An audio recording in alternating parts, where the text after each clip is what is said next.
introduce our presenter. This is Miss Colette Holderman, and she's going to be presenting to us on the power of play. So I'll turn it over to you, Colette. Okay, Thanks so much for being here. Thank you. And again, I'm so thrilled to be here with all of you, and thank you for choosing to come. My name is Colette Holderman. I am with the Region 10 Service Center, so we're kind of the professional development and support arm, but for any school district. I am one of the early childhood special education consultants.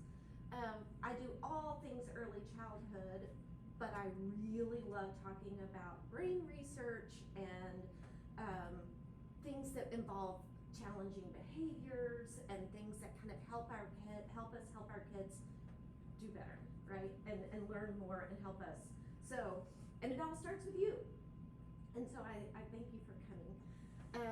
The power of play, brains at their best. We have, we're all familiar with the phrase, work hard, play hard, right? And so we think that that's two different things. It's really not. Like for our children, their play is their work. Their play is where they get social skills. It's where we learn how to wait our turn. It's where we learn how to problem solve. All of those things are our core life skills. That's what we need. That's what our kids need, because when they get older, they're going to learn the academics. So I would encourage us to think about play as, let's change that phrase for our families. And instead of work hard, play hard, it's not a rest from work, it is the work. We're gonna play hard, get smart, get strong, right? That's what we're gonna do. We're gonna get strong, we're gonna get smart, and we're gonna do it by having fun, because why not, right?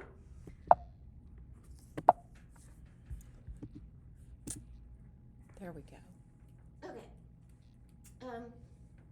Who has a child that is asked why 20 times before breakfast? Or some other question. Who has a very curious child? Yes? Great. Good. Right? Well, let's celebrate that curiosity. Let's celebrate the problem solving. Let's see, what else? Who has, maybe it's Legos, maybe it's not Legos. Who has a child that really can do something intricately and something with a Lego city, something that they love to do, and they do it with all of the things, but their shoes that are right in front of them, can't find them. Nowhere to be found, right? Now, I'm not asking you about your spouses, because that's a different training, but also, we gotta be able to get organized, organization. We can do that through play, right? Getting organized. Let's see something else. Ooh, who has a child who loves to make up the rules to the game? And they change. And there's spontaneity. And so great, right? That's a skill that we wanna develop, right? Okay.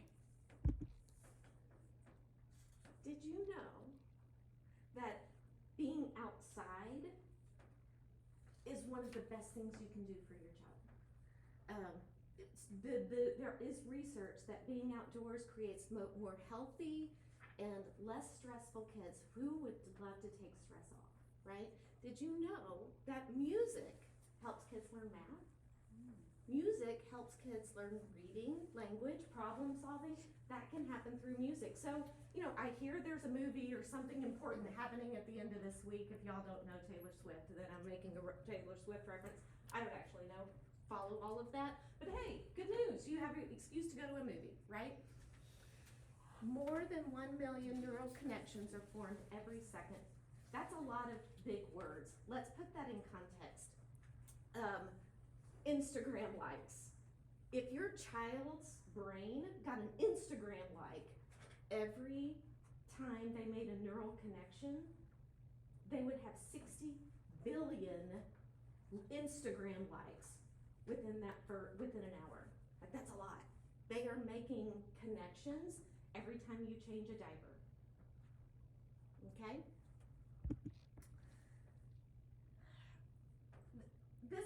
technical graph, but this is where the research comes in, and it's from the Harvard Center for the Developing Child. And so if you really are a research nerd and you want to go in there, you can look at the Harvard Center for the Developing Child, and it's about brain plasticity.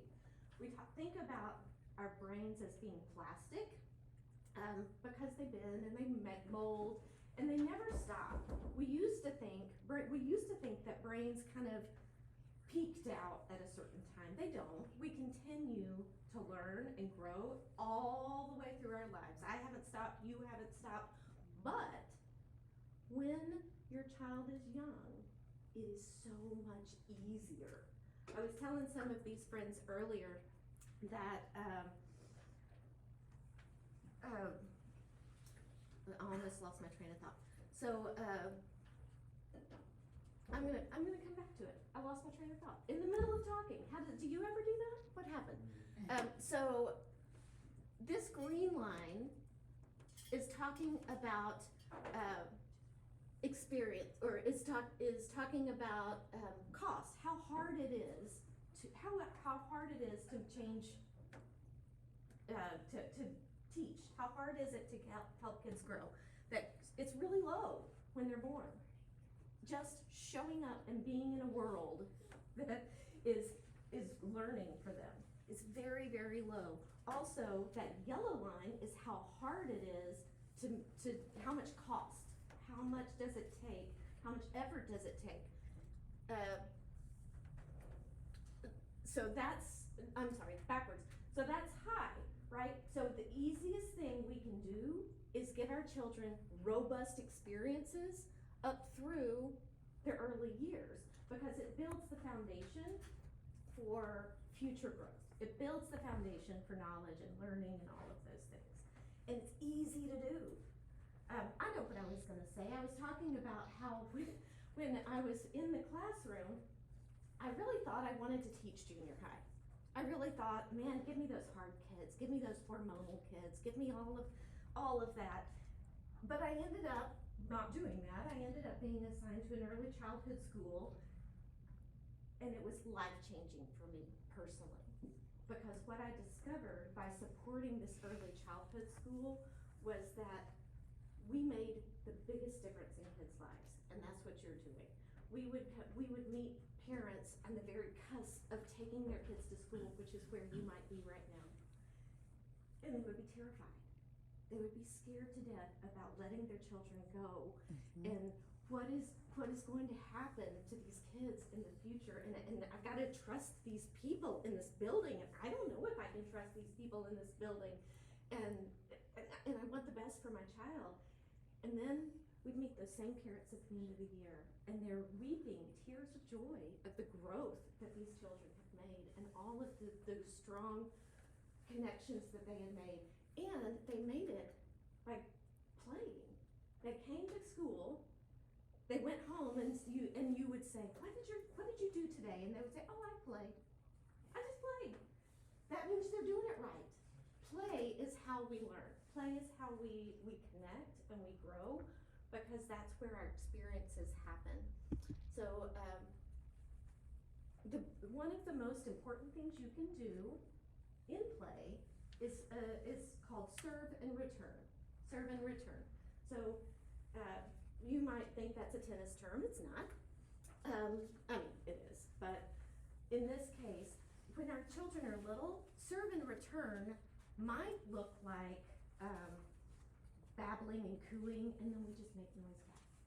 We're looking to see what the children are doing and what they are interested in, and then we give it back to them. We let them guide our instruction. What are they interested in? And then we can extend that a little bit further. So it might look like,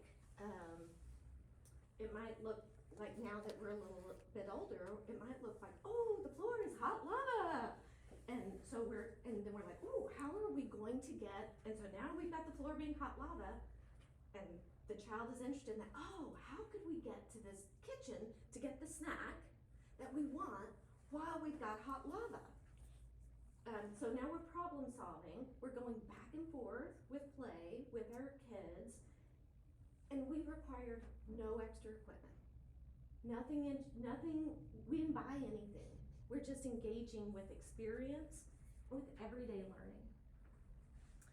Ms. Holderman, sorry, it did skip a slide. Let me see if I can go back to the time and quality. Time and quality. Well, I'll just talk about it. Okay.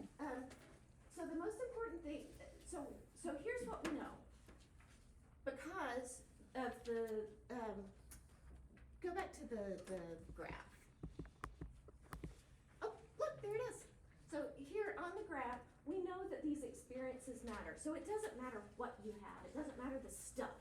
You can do this by just being there. Just be there for your kids, who are your kids, who happen to be somebody's students.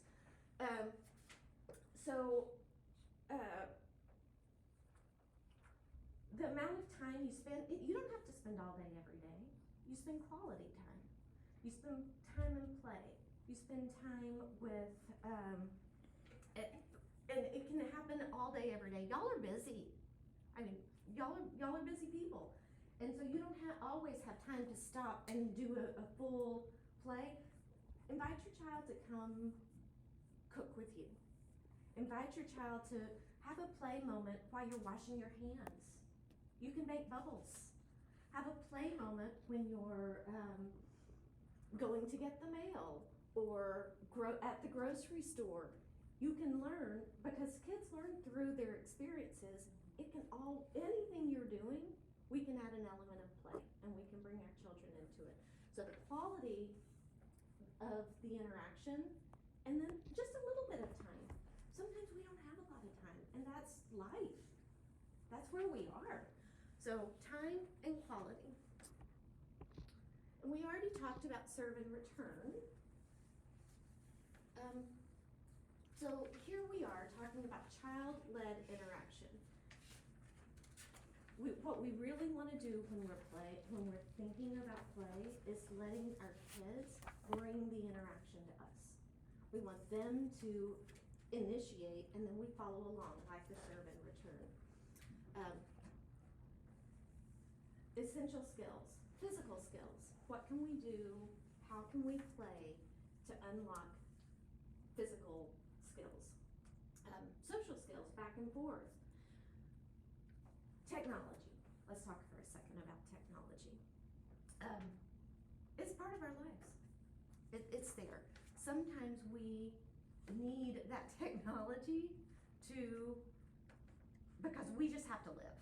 Sometimes if you have an opportunity to engage with your child with their technology, even better. Teach them how to use it. They're going to use it. We're not gonna, if at some point or another, they're going to be on it. So sit next to them, play the game with them. It's difficult to what we want to do is expand our attention. We want to be able to grow our ability to attend to a task, but with what we're seeing in technology, even academic stuff on our iPads and our iPhones are really, it's easy to tune that out for a kid. And they may not be seeing something that's harmful, but they're not engaging. It's a passive activity. So you want the back and forth. Watching a screen is always a passive activity. So how do we engage with them, and how do we teach them to use that? If you have an iPad and your child likes it, great. How can we get them to engage with another human? Because a social activity is something that we need our kids to learn how to do. Emotional skills. So thinking about those are the skills that we're unlocking through, I call them executive function skills. So those are the skills about waiting your turn. If you have a board game, I lost the board game theme a few years back, but if you have board games that you can play with your kid, that's great, because it's my turn, it's your turn.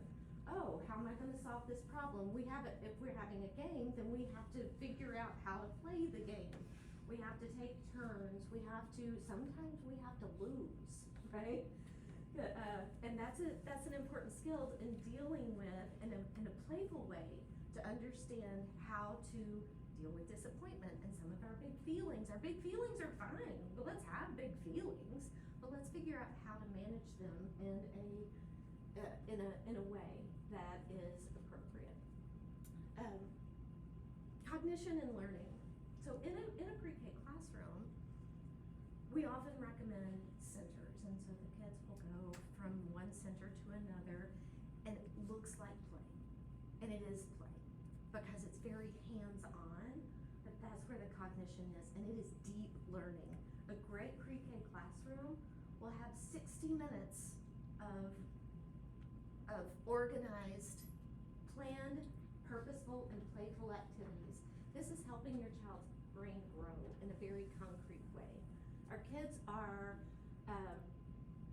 concrete thinkers. Their brains are just not developed enough to think about things like wait as in don't do anything, wait, not wait as in this is heavy.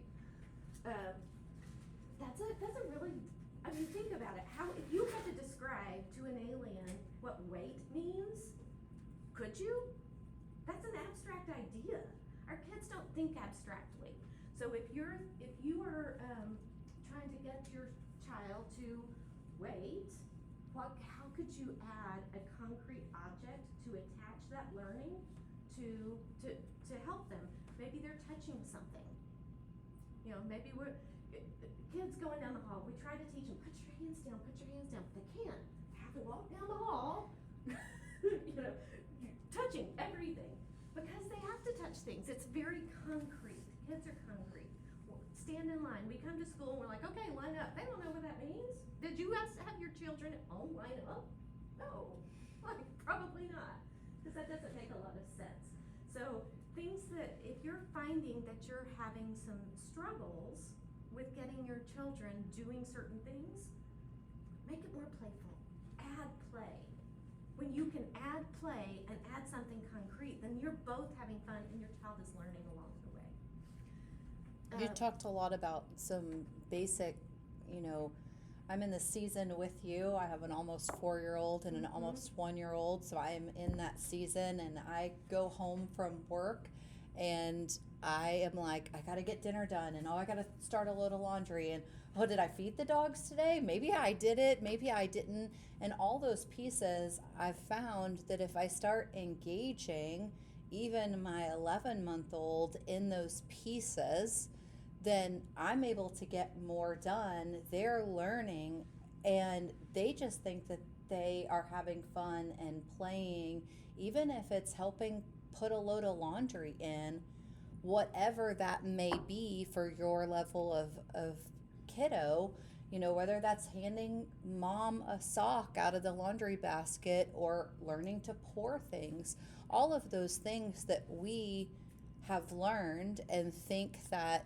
are just day-to-day tasks for our children, they can be playful, and you know, it can take some of that parental stress off of the, you know, trying to get, I love that you mentioned getting in the kitchen, and you know, they do need to learn that the stove is hot and that those things, and you know, you have to be safe, but I love that you mentioned those things, and kind of those life skills things incorporate these 5 pieces all together collaboratively.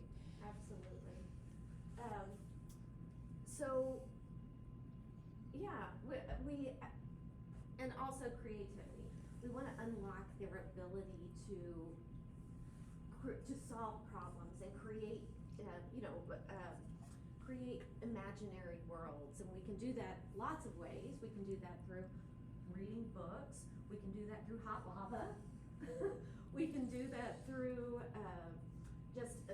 imagine, you know, taking your couch cushions and building a fort, and you can go under and over, and all of the things that you can do to engage with play and creativity and imagination. What I want you to hear really clearly, and so I've said it before and I'll probably say it 3 more times, is it doesn't take special, it just takes you. You are enough. You are more than enough. You are what your child needs in order to learn and grow and play. So that's the most important thing that I want you to hear.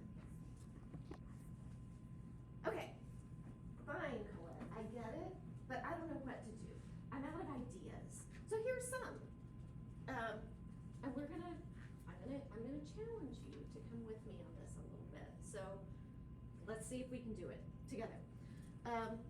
Silly sound chain. A silly sound chain is really, we just make silly sounds and add them, one adds to the other. So I'm gonna make, it helps with memory, attention, flexibility, oof, man, sometimes we get pretty stuck, right? So our kids can really hone in. So I'm gonna make a sound, and then you're gonna make it, and then you're gonna give me a sound, and we're gonna add a chain. Can we do this? Okay, good. So I'm gonna start with this. I'm gonna go boing. Give me a sound. Boing. Okay, somebody give me a sound. And it can be a sound with your hands, with your mouth, with your feet, whatever. Give me a sound. Woohoo. Woohoo. Okay. Boing. Woohoo. Your turn. Boing. Woohoo. Okay, give me another one. Yippee. Yippee. Okay. Boing. Woohoo. Yippee. Okay. Do it with me. Boing. Boing. Woohoo.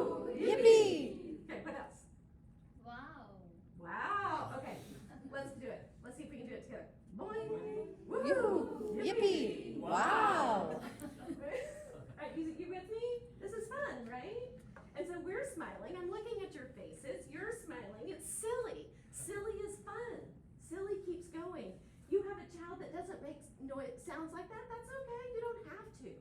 You can clap. You can push buttons. You can make different sounds. You can do anything that you can do. We're just going to add to it, and you can support your child. If your child, we don't have to have lots of words to do this, if that's where your child is. Flexibility and problem solving. Object transformation. What is this? This is, what could it be? You tell me. Let's do something different. This is a microphone, right? This is a microphone. That's an easy one. What else could it be? A remote. Yeah, it could be. It is a remote. What else could it be? Can be a cell phone. It could be a cell phone. Yeah. Oh, hello. How are you? What's going on? Yeah? Oh, you want to talk to her? Okay. Yeah. What else can it be? Train track. A train track. I love it. So now I've got two. And now where are we going on our train journey, right? What else can it be? A laser sword. A laser. Ooh. Now we're gonna have a laser battle, and we're gonna play laser battle, right? And you have one, and I have one, and now we're gonna play, right? Anything else? What else can it be? Airplane. Right? We're flying to, and where are we going on our airplane? Well, maybe we need to pack a bag. Let's go pack a bag, and we can pretend we can go to a play area. We can pack a bag. Ooh, are you the captain? Are you the flight attendant? Are you gonna pilot? Now we're using vocabulary, right? We're expanding vocabulary by talking about things like pilots and journey, and maybe we pretend to check in and we have to take our shoes off, although we don't have to do that anymore. But where would we go? Let's plan a trip. Let's go on a vacation, and then we can pretend to go on the vacation. And man, we've just taken our remote into a whole world that has unlocked so much vocabulary and so much fun, and we're all having a good time, and we're learning, right? Do you feel the learning in that? Yeah. Sensory guessing game. Language and attention. Put something in a bag. And you're not guessing what it is, you're describing it. Think about that. Like, is it hard? Okay, is it squishy? Is it, maybe it's not in a bag, maybe it's cooking, maybe you're in the kitchen and you're like, ooh, I wonder what we're making tonight. Maybe not that, actually, now that I'm thinking about it, that feels unsanitary. So, help with those describing words, or maybe we are guessing it, or maybe there's several things in a bag and we're reaching into the bag and we're trying to figure out what's in there, and we can touch several things. Maybe they're little small miniature toys from your child's favorite things, and maybe something that's new, and we're just thinking, what are they? Can you feel the learning in that? How fun is that though? Right? And so you can play that anywhere you go. You can do any of those things anywhere you go. So you can go, if you're driving down the road, you can have a silly sound chain. You're cooking, you can transform a spoon. You're, what else do we do in our lives that's busy? We're cleaning up, we can clean up and make a cleaning up game. And then they're cleaning with us, we're playing, we're being creative in our solutions, yes? The sensory one we love to do at the grocery store, and it made me think of that because the little girl has her eyes closed, and so we'll walk in the grocery store and I'll say, okay, close your eyes, what do you smell? And pretty much 100% of the time what my kids smell is different than what I smell, and so then I'm able to have that exchange. Oh, what are you smell? Oh, I'm smelling this, what do you think that is?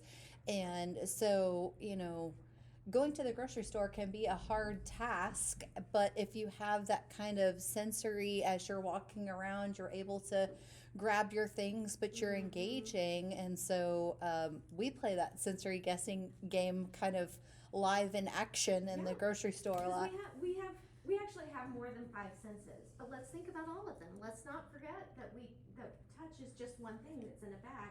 We can smell. What do we see? We can describe that.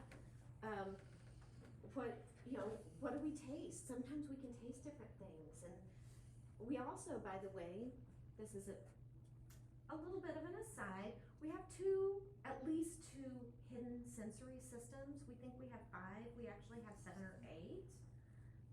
And some of our sensory systems have to do with movement. So we can think about the thing that makes you car sick or not, like your inner ear. So twisting and turnings, that can help regulate if you're feeling dysregulated. Big sensory movements. And then we also have a system that's inside of our bodies that tells us how we're feeling. That's a great one to think about. It tells us, hey, I need to go to the bathroom. I'm hungry. But it also tells us, I'm feeling a big emotion. And our bodies aren't always, as we grow, our infants didn't know these things. We had to guess for them. Now they are beginning to know, but we can ask questions and pull things out about, what is your body telling you? What is it that you are feeling? Where does it, sometimes we are able to think about our about our emotions. Again, abstract, concrete. We talked about that before, right? What is mad? I don't know. What is excited? I don't know. Those are, we want to put those words, but sometimes it's a spring that's in my chest that feels like this. Sometimes it's a volcano that's covered in ice. Sometimes it's if we can, our body will tell us things. So sometimes it's a rocking chair that just won't stop moving because that's what my body is telling me.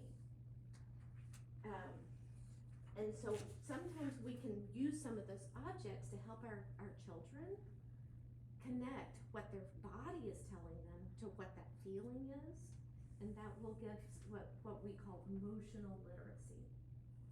And we can do that through play. A cloud. My brain is a cloud. I cannot think today, right?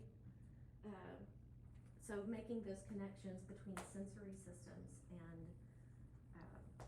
and our emotions is a great way to help them get in touch with some of those unique things.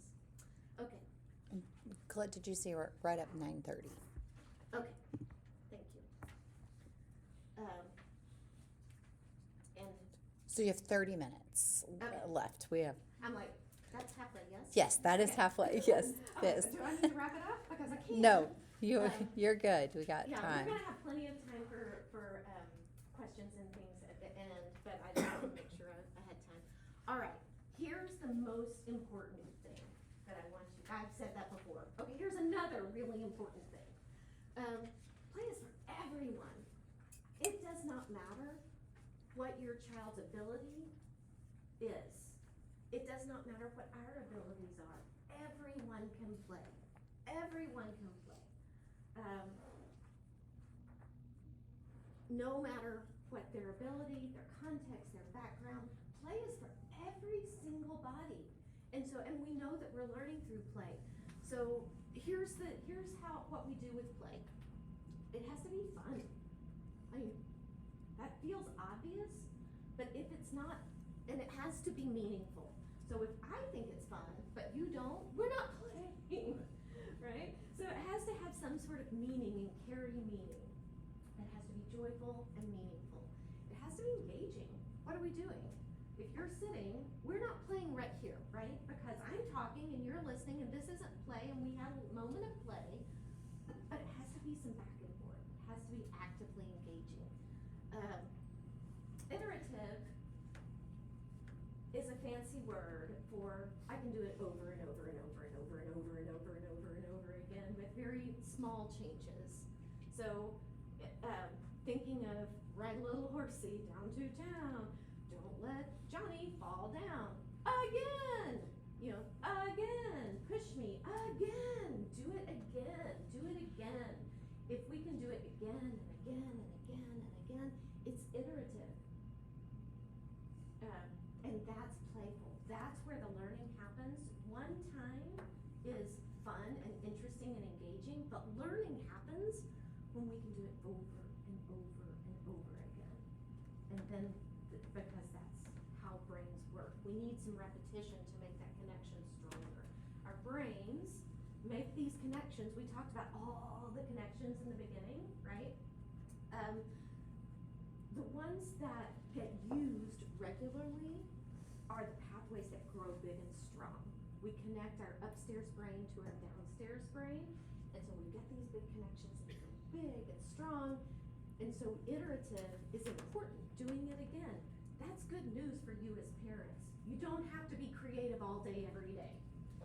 You can do the same thing you did and shift it a little bit because that's helping them learn. And you don't have to come up with all the solutions and the answers. That's why their favorite things are their favorite things. They're learning through those. Just put a little something new in there. And they're socially interactive. Whether it's with you, with peers, with their classmates, we need to make sure that we're practicing making friends. Those friendship skills are huge. We know that we need caring communities, we need friendships, we need problem-solving skills. Think of all of these foundational skills that are getting built. I'm gonna say something that might feel a little odd to anybody that's an educator, but don't worry about the academics when they're little. Don't bring them home and make them do flashcards. Don't do that. They need to play. They've already been at work. You go to work, and when you come home from work, you don't want to work anymore. You want to play. So if you want to do homework, and do some play. That's your homework. Your play is to engage them in these foundational skills that they need to life. Our job as educators is to teach kids how to life. It's not to teach kids how to read. We hope they learn how to read. We hope they learn how to do math. We're going to do that, but really, our job is to set your children into the world ready to face the world. And I have never been to a job interview where they made me do math. I do have to do math. I'm glad I learned it. But I have been asked how I solve a problem. I have been asked how I handle conflict. I have been asked, what are your strengths? What are your your strengths? weaknesses? How do you engage with how do others? you engage? I mean, sometimes I'm asked about, can I communicate in writing? So, we do learn those academic skills, but y'all, don't worry about that. Help your kids play. And I love that you bring up the academic piece because at the end of last year, we had Lane Pethick come out from Region 10, and he talked a lot about how often do you go home, you get your kid in the car and you start, well, what'd you do today? Well, how was it? Well, do you want to be asked that? Like, you might be on overload. And so, just being able to engage and play, you don't have to do the flashcards, like you said. You don't have to do all those academics. When you said that, I'm over here cheering because I'm on that team as well. We learn academics through play and engaging, but if we don't learn these fundamental skills, then you're not going to be successful in life, you know. Yeah. Okay, do you have any, we're not quite finished, but on this section, do you have any thoughts, wondering, feedback? Is there anything that you're, generally speaking, not specific about your child, but is there anything generally speaking that you want to, a thought that's bubbling in your head? Yes. I'm not sure if you're familiar with the IQ versus EQ. Mm-hmm. I've been really trying to figure out how to incorporate emotional intelligence within my little ones, just understanding, because it's what you said about a job interview is so true. People, when you're going into these settings, you can have it, you know, I have degrees in all of this, but the questions I get asked is how you problem solve, how you solve, you know, what was your last this, what was your last that, and so how can we at this young age teach emotional intelligence, but in its most finite, you know what I mean, where it's not so magnified in these big terms, and so I don't know if I'm making sense. You are making Because sense. it's such an adult thing, but it's so great to learn young. Yeah, because again, the earlier we start teaching these skills, the easier it is to learn them. We can still learn them as adults, it just takes a lot more work, right? That's why I didn't go to junior high. So here's some thoughts that could help you. There's a lot of literature out there that is a great place to start. So you can introduce a concept that's an emotionally intelligent concept, a concept about breathing, a concept about calming our bodies, a concept about sharing or taking turns. There's so much literature out there, and I can share some of that. We can get that to you. And just start there, and then maybe play a game. Read a book. I mean, a book, not a book, but pick it up, read a book, right? And I know we said we don't have stuff, but if you're gonna have stuff, have books. Read a book, then maybe act it out. What would happen if? Let's play a game and let's see what would happen if this rock and this puppet had an argument. How would they solve it? Maybe you do some problem solving, conflict management with these puppets, right? Because now it's not personal. I was gonna say, I do a lot of just labeling and identifying during play. Oh, wow, like, you know, either pretend play, showing how you can compromise and take turns and saying, even in that back and forth silly song, to be like, that was a great one, how do you feel playing this game? You know, and then they say, this is fun, I feel happy. I do too, I feel happy. So labeling, modeling, all of that emotional awareness, intelligence during play. Yep. Thank you, that's it, that's also what I do. I narrate. Sometimes I'm called into behavior situations in school, and it's not uncommon to have a child in a complete heap meltdown in the middle of a floor. That happens, especially with young people, because they just get overwhelmed and they're in a heap in the floor. And so the first thing I do when I see a child in a heap is, you look sad.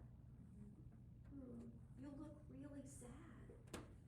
Or, man, it looks like you don't want to go into class.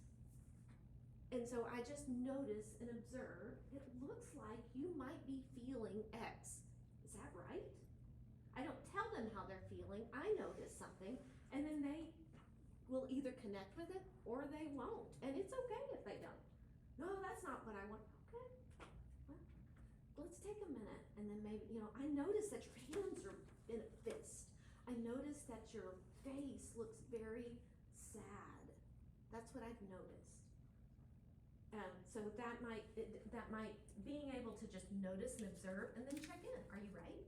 Piggybacking off that really quick, have you had to do that emotional moment with a kid whose language hasn't fully Mhm. emerged? So Mhm. they obviously understand what you're saying, but their expressive and receptive language isn't quite there. Yeah. How do you do that with them? Yeah, that's a great question. So our language emerges in different ways and we communicate differently.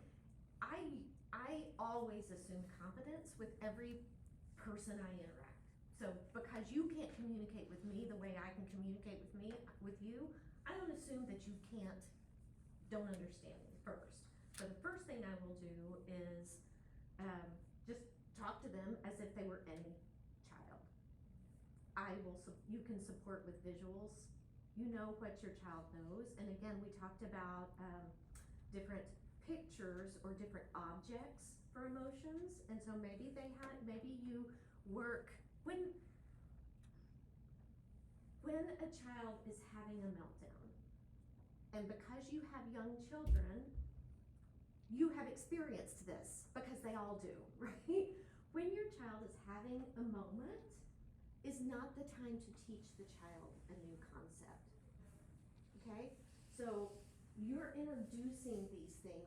When we're upset, our brain is off, and those little brains have not developed, and they are not able to take in this information.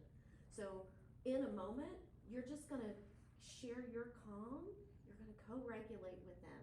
You can join their chaos or you can share your calm, but it's not time to start giving directions, okay? So prior to your point, prior to that, introduce some ideas of feelings. Talk about the book, talk about some objects, talk about some pictures, and maybe they can relate to those pictures or objects in a different way. But don't do it in the moment because you're gonna get frustrated and they're gonna get frustrated.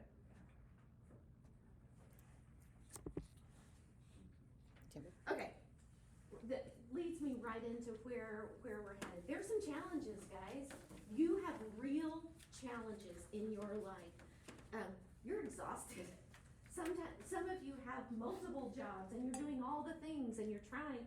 It's just exhausting sometimes being a caregiver, especially if you have a child who has some differences.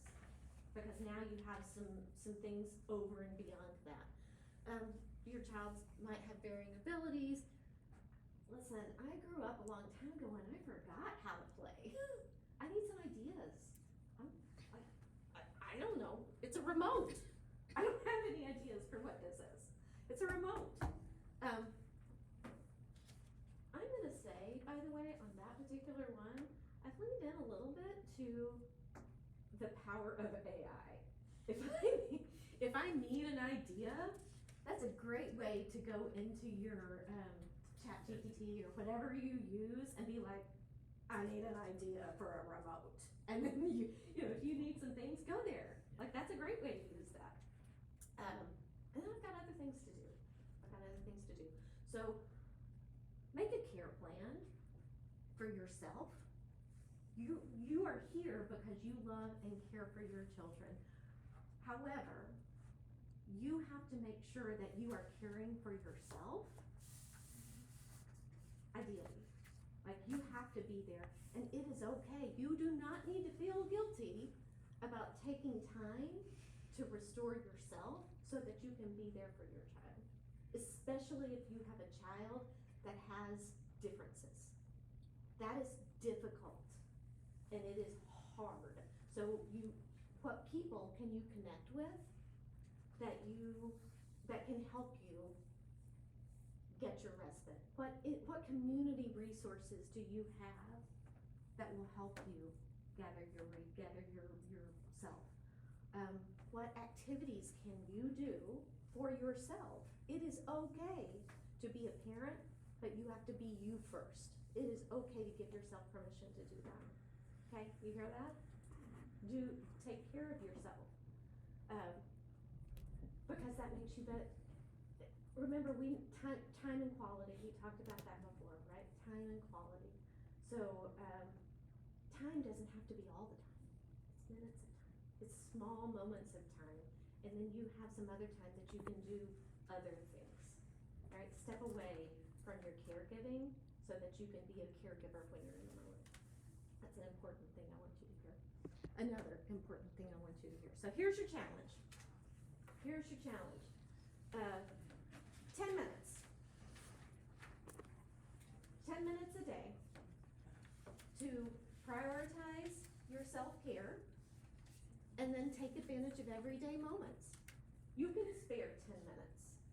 You might spare more than 10 minutes, but be really intentional about those 10 minutes and just dig in and get some play. Take another 10 minutes and make sure you've got yourself.